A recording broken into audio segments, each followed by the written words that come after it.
You have already stopped to think. What will happen to your soul when your heart stops beating? Is there anything beyond the tomb? Or all ends up in the silence of death? Many are afraid of this moment, because they know deep down that death is not the end. The Bible talks about the valley of the shadow of death, and Saint Bridget revealed terrible and hidden secrets about what the soul faces in 7 days after death. But don't be alarmed. In this video you will find out the truth. You will understand the pain of separation, the invisible judgment, and also the hope, the comfort, and the way God has prepared for those who trust in His mercy. Stay until the end, because what you will hear today can change the way you live and how you face eternity. The sound of the heart monitor ceases. The room dives in silence. The body is still, but you are still there, watching, floating. You try to speak. No one responds. Tries to touch your own hand, but your hand crosses yourself. The impossible happened. You died. Your eyes still see. Your ears still hear. You feel the hospital's metallic cold. Your family's cry, but at the same time, feel lightness, as if pulled up, and a shadow, as if something pulled down. You look back and see the body, pale, fragile, lifeless, and the question explodes in your mind. If my body went, who am I now? In the corner of the room, there is an almost imperceptible detail, a faint light, as if it were the flame of a candle. You think it's just a reflection, but this little point of light will be decisive. For according to Saint Brigida, on the first day the soul receives a sign, discreet, almost hidden, that shows who will guide it in the valley of death. But beware, 7 days later this same soul will be judged before Christ, and everything that happened on the first day will be remembered. Every detail, each choice, each step in this valley, quick breathing, accelerated heart, although you have no heart, short phrases, sudden movements, then silence, slow, a void that chokes. You realize that time no longer exists as before, and here the Bible echoes in your mind. Powder returns to earth as it was, and the spirit returns to God who gave it. Ecclesiastes 12:7. Suddenly a dark corridor opens. It's like walking inside a valley, surrounded by mist and shadows. Sometimes a distant light shines. Sometimes you hear family voices calling by your name. But not all these voices come from God. Saint Brigida wrote that at this moment angels and demons vie for the soul. One flame for love, the other accuses for sin. It is the beginning of the invisible war. You see your family crying, not knowing that you are still there. They don't know what happens around you, but you know, and something begins to approach. Steps, heavy, slow. You can't see who it is yet, but you need to decide. Follow the distant light you call by your name, or is it fooled by the voices that seem familiar? The first day of the soul ends like this, with a suspended choice, a pending destination, a valley that can open toward heaven, or the eternal darkness. Remember that little flame you saw in the corner of the room? She was not any detail. It was the sign of God, the proof that nothing is forgotten. And this detail, which seemed insignificant, will return on the 7th day, when Christ Himself will decide the fate of the soul. The silence of the valley is broken. They are not steps. It is not the wind. It's a voice, sweet, familiar, calling by your name. You turn around, and almost believes. It is like someone who loved in life, maybe your mother, maybe your son, maybe a friend. But there is something strange. The tone is too loving, too artificial, and you don't know if you should follow. The Bible had already warned, and Satan himself disguises herself in the angel of light. 2 Corinthians 11:14. But the soul, still confused on the second day, is not fully aware of it. She just listens to her voice calling, "Come, come back. This is not your place." You, who follows this story, already know something that the soul still doesn't realize. Not every voice comes from God, and many souls have already been deceived right now. Imagine the scene. The soul feels the heart non-existent accelerate. Short breathing, fixed eyes on that shadow figure that begins to take shape, and at the same time a different whisper lifts behind her, calmer, firmer. It's like a soft, almost imperceptible breeze. "I am the Lord, your God. Do not have." The dispute is clear. One calls for fear, another calls for love. Suddenly the family voice transforms. The face that seemed human is distorted. The skin breaks in shadow. The eyes shine like fire. It was not your mother. It was not your friend. It was an imposter. And here is the visual metaphor. The valley illuminates for a moment, revealing hundreds of shadows that mimic known voices, all trying to divert the soul from the way. Notice this symbol, the voice. On the second day, everything revolves around her. Saint Bridget described that the soul is bombarded by invitations and temptations. Some voices call for longing, others to blame, others for fear, but only the voice of the Good Shepherd is true. Jesus said in John 10:27, "My sheep hear my voice, I know them, and they follow me." The soul is in the center of the valley. On one side, hundreds of family, sweet, misleading voices. On the other, a soft, almost imperceptible breeze, asking for confidence. The second day ends here, the moment the soul needs to choose to believe, and the decision she makes now will completely change what she will face on the third day. And here I want to ask you that you are watching. If you hear two voices today, one sweet but deceiving, and one firm but almost imperceptible, which one would you follow? Write in the comments, "I choose the voice of the Good Shepherd." Thus your statement will be recorded as a prayer. Remember the little flame that appeared on the first day? She is still there, shining at the bottom of the valley. Almost forgotten, but it will be this detail, little now, that will reveal the truth on the seventh day. The soul thinks it has found silence, but then, an intense light cuts the darkness of the valley. It is not the soft shine of the first day flame. It is an overwhelming flash as the sun crossing the night, and in the center of that light, figures reveal themselves, angels, but not with harps and chants. They carry books, and inside them, all your life is written. You still don't know what angels will show, but they already know. Each word said, each gesture hidden, every secret intent of the heart. And here is the terrifying detail. Nothing has been forgotten. Jesus said in Matthew 12:36, "From every frivolous word that men say, they will handle the day of judgment." Imagine the sensation. You see your life projected before you, not as a memory, but as if it were happening now.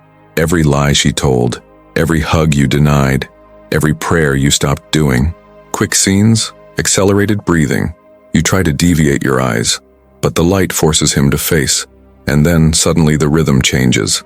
The light softens and shows the moments of kindness, of love, of faith. The heart slows down. You sigh, and he understands. Nothing has been lost, neither evil nor good. But something unexpected happens. Angels not only show what you did, they make you feel what others felt, because of their actions. When you hurt someone, you feel the pain you caused. When you comforted someone, you feel the hope you gave. It's not just a memory, it is experience. It is divine justice applied to the skin of the soul. This is the true court of light. On the floor of the valley, an invisible scale appears. On one side, tears fall. On the other, sparks of light shine. Every gesture of yours, tears or flame, each choice, weight or shine. And in this court, the soul understands. There is no small act. There is no forgotten detail. Everything builds your destiny. The angels close the books. The light remains, but in silence, and one of them points to the bottom of the valley. There is a new portal, more dense shadows, and a voice that says, "Prepare.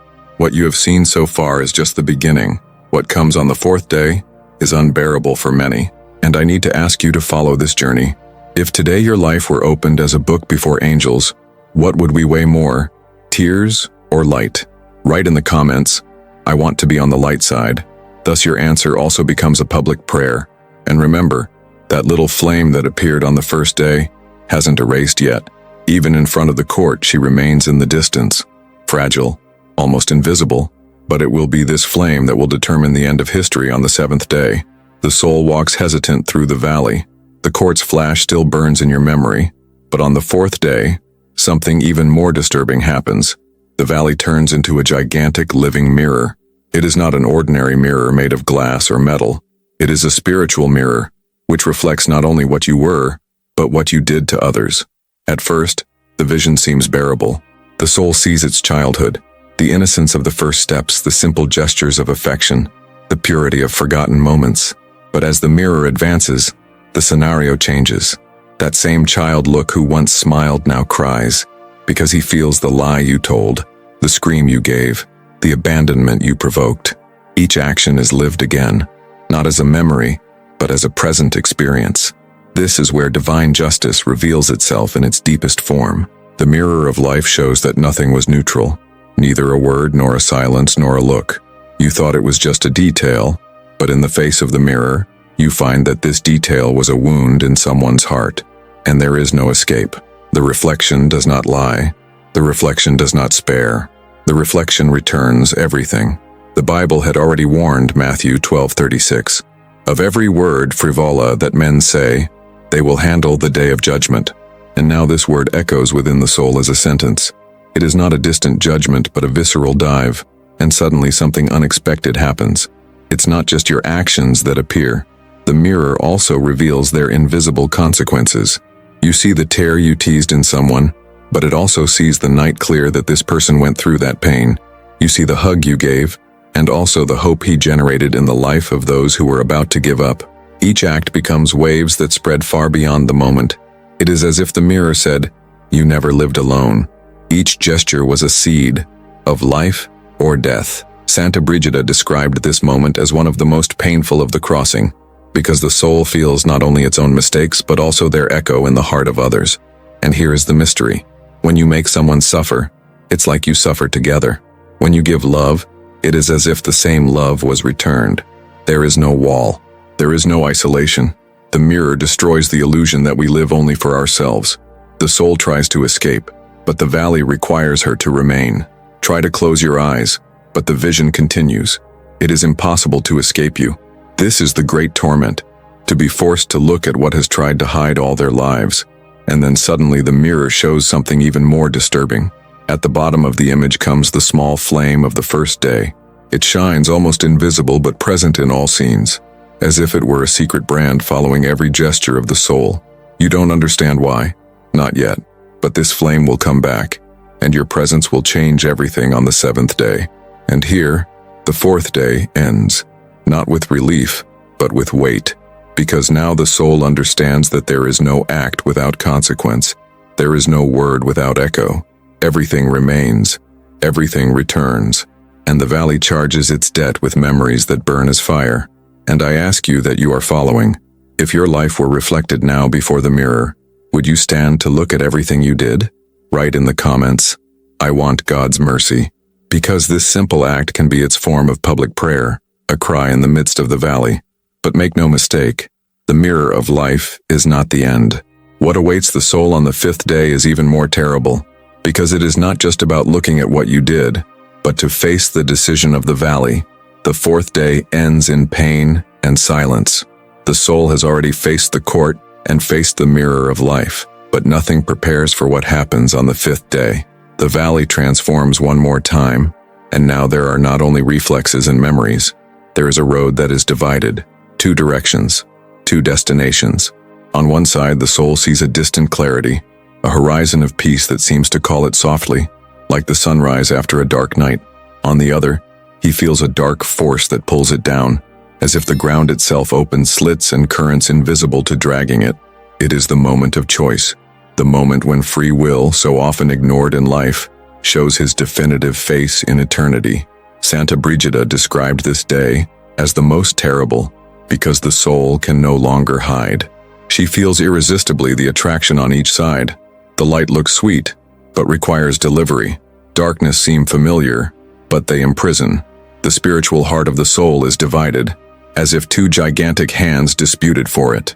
And at that moment, the voice of the apocalypse echoes, "And I saw the dead, large and small, standing before the throne, and the books were opened, and another book, which is that of life, and the dead were judged according to their works." Reverender 2012. The valley is no longer just a place of passage. It is now a living court, a stage where heaven and hell meet to dispute every inch of the soul. The presence of angels is felt as a soft wind, bringing peace and hope. But at the same time, shadows of horrendous forms rise, shouting, accusing, showing sins, offering currents as if they were crowns. The soul finds itself surrounded, divided between two worlds that attract it with equal intensity. And here comes the greatest tension. It is not only God who speaks, it is not just the devil who accuses. The soul itself begins to hear your conscience scream, words that were not said in life, regrets that were not expressed, decisions that could have changed everything. The echo of the past mixes with the call of the future. The fifth day is the day of the decision because there is no neutrality anymore, or the soul clings to light, or is dragged by darkness. Visually, the valley opens like an abyss.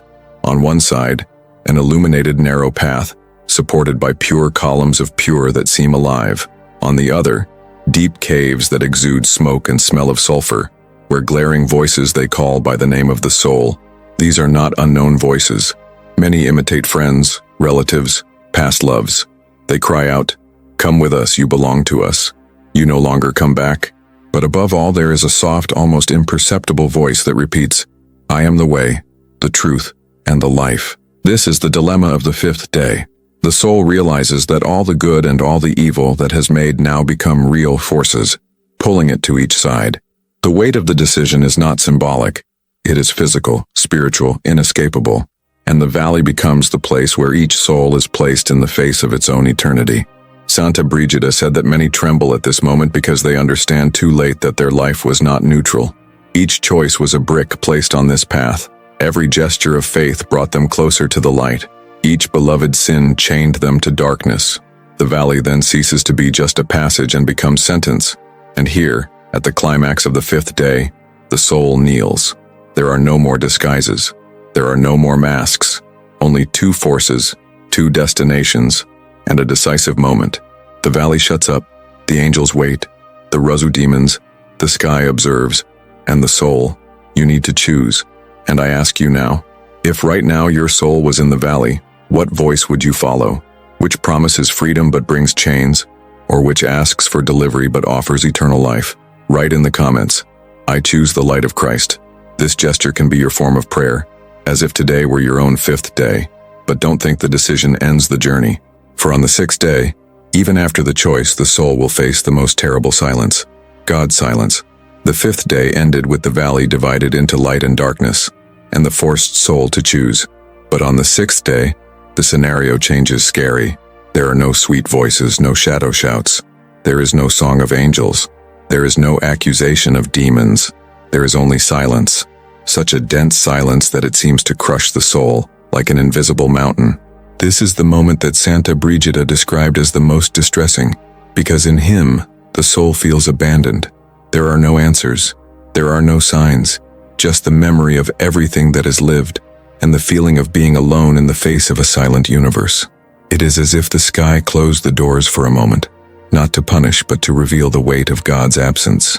On earth, many experience something similar when they pray and do not receive immediate response. But in the valley, this silence is absolute. The soul shouts, cries, asks for mercy, and the echo returns only the sound of its own cry. Here, the sixth day shows the most painful reality. The soul was not born to silence. She was born to hear the voice of God. And when that voice is silent, the void becomes unbearable. The Bible speaks of this mystery in Amos 8:11. "Behold days, the Lord God says, in which I will send hungry upon the earth, no hunger for bread, nor thirst for water, but to hear the words of the Lord." This prophecy is not just about present life, but about eternity. The greatest hunger of the soul is to hear the voice of God, and when this hunger is not satiated, the valley becomes deserted.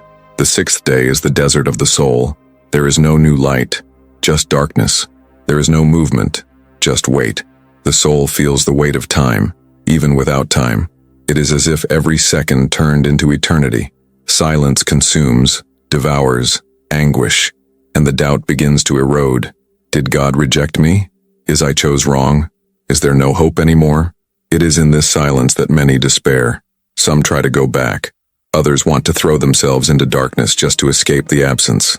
But those who persevere, those who endure silence, discover a hidden truth. God's silence is not abandonment. It is proof. He doesn't talk because he said everything in life. He doesn't answer because he has already given all the chances. On the sixth day, the sky remains silent for the soul to reveal itself. Visually, the valley looks frozen. There is no wind, no sound, no movement. Only the small flame of the first day still shines in the distance, fragile, almost erased, but alive. She is the only sign that God still observes. The soul, if paying attention, will realize that this detail has never disappeared. It was ignored on other days but has always been there. This flame is God's silent answer.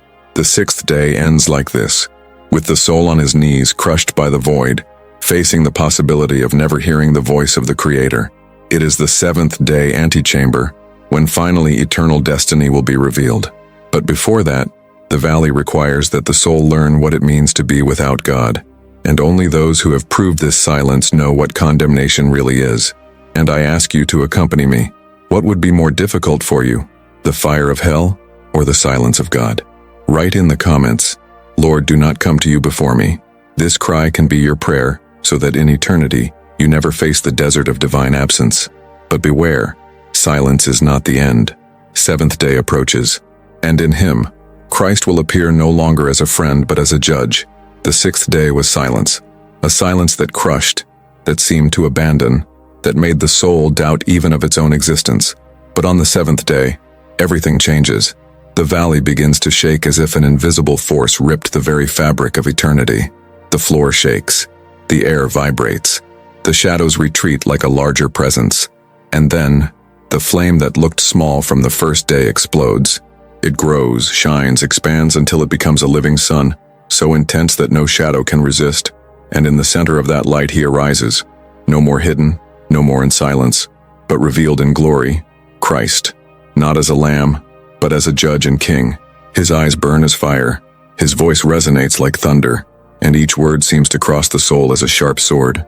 The apocalypse had already announced, "And I saw a great white throne, and what was sitting on it.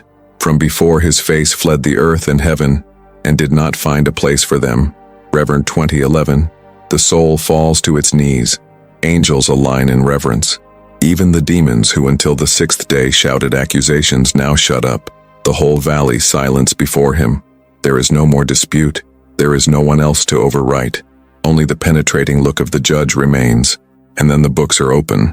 Invisible but loaded eternal weight pages. Every word you said, each act hidden, every secret sin, but also every sincere prayer, every tear of repentance, every gesture of love that seemed forgotten. Everything is there.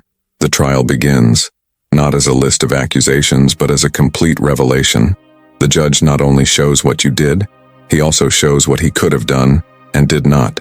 The opportunities wasted, the moments when mercy knocked on the door and you closed. The soul realizes that the whole life was proof, and that now the proof is over. And then the unexpected happens. Flashbacks appear in the valley. Images of the other days return. The detachment of the first day, the misleading voices of the second, the court of light in the third, the mirror of life in the room, the valley decision on the fifth, the silence of the sixth. Everything connects. Everything forms a circle. Everything converges to this moment. The viewer realizes there was no detail in vain, and the judge speaks. For some, his words are like balm. "Come, blessed from my Father, have the kingdom prepared for you since the foundation of the world." To others, however, his sentence falls as an abyss. "Depart from me, damn, for the eternal fire prepared for the devil and his angels." The soul understands. There is no return. The valley disappears. Time ends. Only eternity remains. But the most powerful detail is yet to come. That flame, which seemed so small, was Christ from the beginning. He had never abandoned the soul. Even in silence, even in despair, he was there, hoping to be followed. This is the final plot twist. Mercy has always been present even when it seemed hidden. And now, I ask you to listen to me. If today were your seventh day, what would Christ say when looking in his eyes? Write in the comments, "Jesus, guide my soul to light." This statement may be more than a comment. It can be a public prayer, a testimony before heaven. But beware, Saint Brigida also spoke of something beyond, an eighth mysterious day, a secret that almost no one knows, a day that is not written in the ordinary books but was revealed only to a few chosen. And this secret will be revealed in seconds. Does not leave the video. The seventh day seemed the end, the judgment before Christ, the sealed destiny, the defined eternity. But then, in the silence that follows the verdict, something unexpected happens. A new movement in the valley, a new time that was not written in the previous books. The eighth day. Few saints spoke of him, but Santa Brigida dared to describe it. She said that after the private judgment, some souls were led to a place that was not yet the full sky, nor the definitive hell. It was the hidden valley of mercy, where Christ revealed secrets only to those who had sought his grace in life. Imagine the scenario. The valley that was once dark and light now becomes a vast field, illuminated by a sunrise that has no origin. There is no clock. There is no time. It is as if God has opened a breach between now and eternity. The soul is facing a space where eternity touches mercy in a mysterious way. Saint Brigida describes that on this 8th day Christ shows to the soul what could have been different. He reveals not only the judgment, but also what grace has done in silence. It is as if the soul saw each time God protected her from an accident, each time he prevented a greater evil, each time he put someone on his way to offer him a chance of repentance. The 8th day is the day of secret, the day God opens the bastidores of life. And here is the impact. The soul realizes that it never walked alone. Even in the sins, there was a hand holding so that it would not fall even deeper. Even in errors, there were limits that the Lord imposed for love. The 8th day is not judgment. It is revelation. It is the exposure of God's hidden love, the one who sustained even when no one perceived. But make no mistake, this day also brings pain, because the soul sees every opportunity wasted to respond to this love. See sometimes that God spoke in dreams, in scripture, in someone's words, and she ignored it. Sees the clear signs that despised. And finally, he understands that mercy was not the absence of judgment, but divine patience. This is the real secret. The 8th day is not a new deadline, not an extra time. It is only the final revelation that God has always been present. For those who chose the light, the 8th day is comfort. For those who have chosen the darkness, the 8th day is torment, because they will realize too late how much God loved them. And here I want to look at you and ask, if Christ showed you today every time you protected you without you realize, would you thank you or embarrass you? Write in the comments, "Thank you, sir, every time you kept me." This gesture is more than engagement. It is a statement of public gratitude. The 8th day is God's secret. The circle closes. From the detachment from the 1st day to the 7th throne, everything pointed to this moment, to find out that we were never alone. But beware. Saint Brigida also said that after the 8th day there is yet another mystery, something that does not fit in human words, a revelation that is not shown to all, but only those who persevere to the end. The 8th day revealed to the soul what she had never realized in life, the silent love of God present even in the darkest moments. But now, when everything seems finally understood, the valley once again transforms. Time falls apart. The light and darkness dissipate. What remains is just a sensation, eternity opening before the soul. This is where the mystery begins. Saint Brigida said that the 9th step of the soul could not be described in common words, because in him, God shows something that goes beyond human logic. It is as if the Creator, after judging and revealing his mercy, would remove the last veil that separates the soul from absolute truth. Imagine a spaceless, but alive space, a silence that is not empty, but fullness. The soul is no longer heavy or dragged. It is attracted to a center, as if it were called back to the source from where it came. Here, the narrative circle is completed, from dust to spirit, from body to eternity, from the initial flame to the Son of Glory, everything returns to the point of origin. But the mystery is this: not all souls contemplate the same. For some, this call is sweet, irresistible, like diving into an ocean of peace. For others, it is unbearable, because the same presence that comforts the saints consumes the rebels. What is heaven for some becomes hell for others, not because God changed, but because the soul has chosen how to respond to his presence. It is the mystery of eternity. God's love is the same, but for whom he rejected him, he becomes fire. The Bible had already announced this in Hebrews 12:29. For our God is consumer fire. At this moment, the soul understands something that in life has never dared to imagine. Paradise and hell are not only in distant places, they are born from the same encounter with God. The difference is in the heart that receives it. For the righteous, this meeting is eternal joy. For the wicked, it is eternal torment. Saint Brigida wrote that the 9th day was called by some mystics of the look of God. Not a look that judges, but a look that reveals. The soul no longer needs books, courts, or mirrors. God's gaze is sufficient. Before him there is no defense, no accusation. There is no mask. There is only absolute truth, and each soul is braved by eternity according to the truth it has chosen in life. And I want to ask you who accompanies me. If today's gaze to rest upon you, would he find love or rejection? Write in the comments, I want to be found in the love of God. This phrase is not just an answer, it is a public act of faith, a commitment to all eternity. The ninth day does not end like the others, because it doesn't end. It is the definitive door. For the saints, it is the entrance to the eternal banquet. For the condemned, it is the dive into fire that never goes out.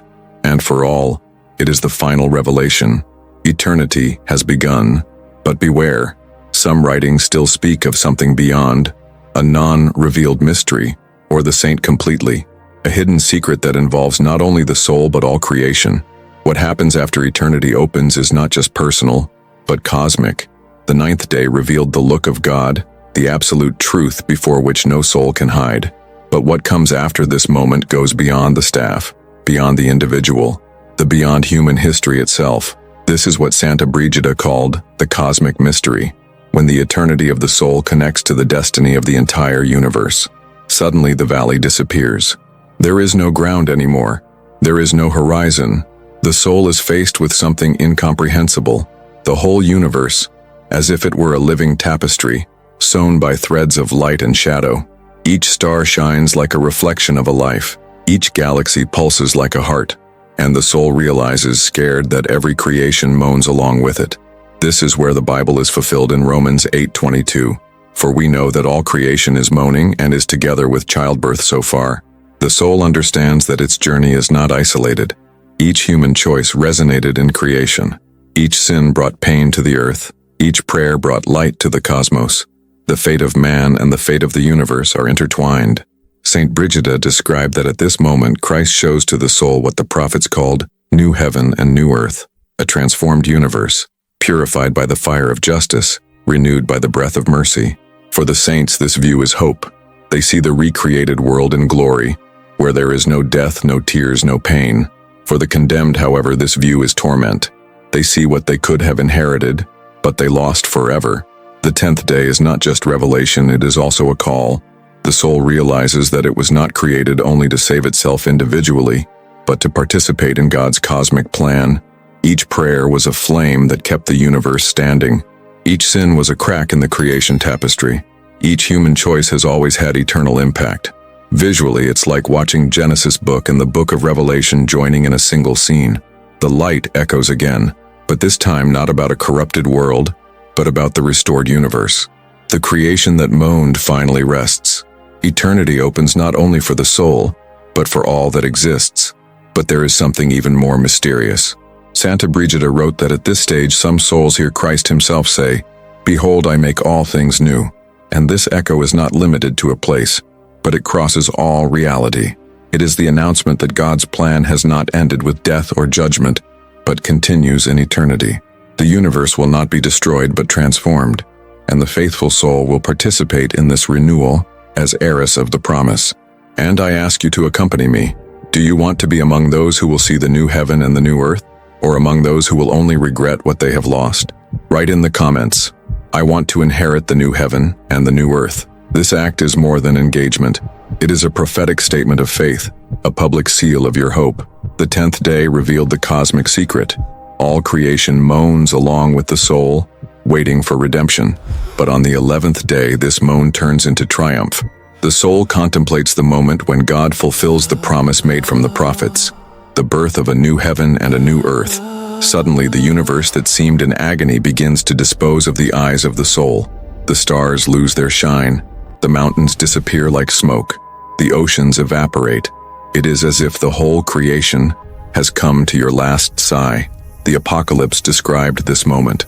And I saw a new heaven and a new earth. For the first heaven and the first earth have passed, and the sea no longer exists. Rev 21:1. But this end is not destruction. It is delivery. It is rebirth. The soul sees the ancient world dissolve for a new one to emerge in its fullness. There is no shadow. There is no more valley. There is no more silence. All creation shines as crystal before the throne of God. And at the center of this scenario comes the New Jerusalem, coming down from heaven like a bride adorned to her husband. The soul sees walls made of light, streets of transparent gold, rivers that shine like fire and crystal at the same time. and he hears the voice of Christ echoing, "Behold, I make all things new."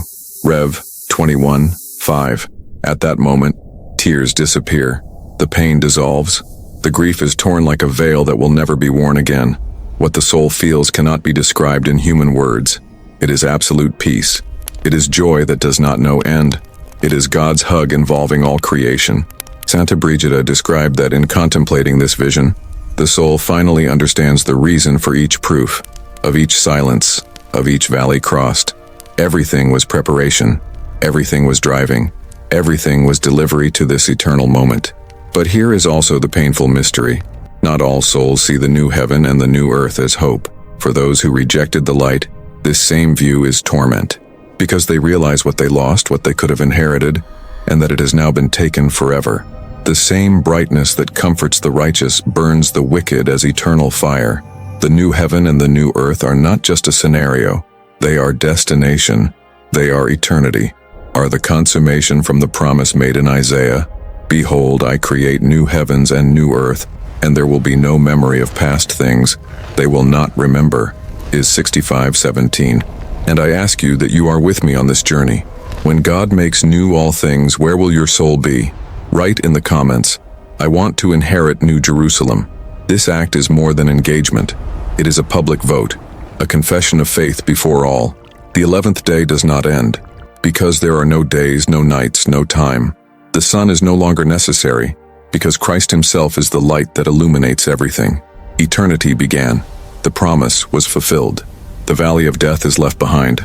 But there is still one last mystery. Something Saint Brigida suggested but never revealed completely. Something that does not belong only to creation, but to the very heart of God. The secret that will be revealed in the next video. And so this chapter of the journey of the soul ends, but not the story. Because there is still one last secret hidden in the heart of God, which needs to be revealed. A mystery that Saint Brigida has only whispered and can forever change the way you see eternity. Now don't leave here. Click on the screen and go straight to the next video. Keep me on this walk and find out what God has reserved for the end of the story. Click now. Your soul needs to hear what comes next, too.